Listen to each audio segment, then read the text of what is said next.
মাসটা ছিল জুলাই, সাল ছিল ইংরেজির 1902, স্থান বেলুড় মঠ।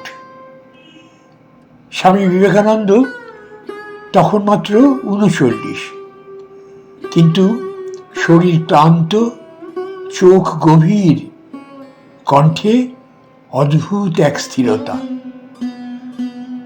সেদিন সন্ধ্যায় তিনি মঠের সন্ন্যাসীদের ডেকে বললেন, আজ একটু বেশিক্ষণ ধ্যান করব।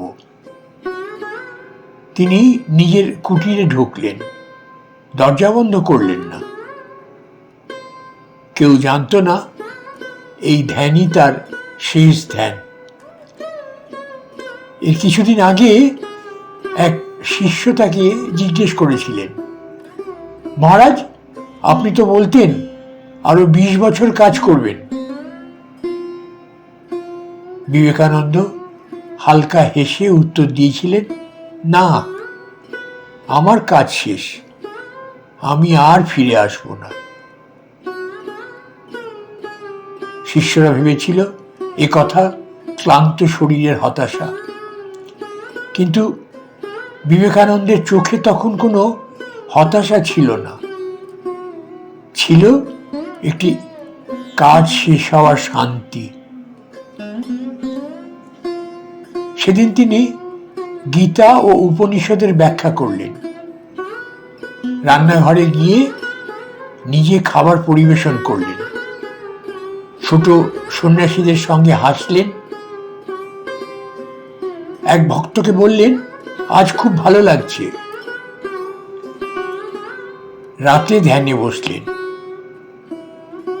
কিছুক্ষণ পর তার নিঃশ্বাস ধীরে থেমে গেল। কোনো রোগে নয়, কোনো যন্ত্রণায়ও নয়, যোগীদের ভাষায় ইচ্ছা মৃত্যু। বিবেকানন্দ কোনো শেষ কথা লিখে যাননি, কিন্তু তার জীবনটাই ছিল শেষ বার্তা।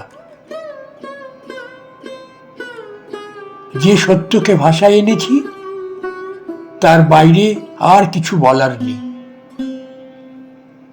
তিনি বলেছিলেন, আমি এমন একটি পথ দেখাতে চেয়েছিলাম যাতে মানুষ নিজেকে তুচ্ছ না ভাবে। সেই কাজ তিনি করে গিয়েছিলেন।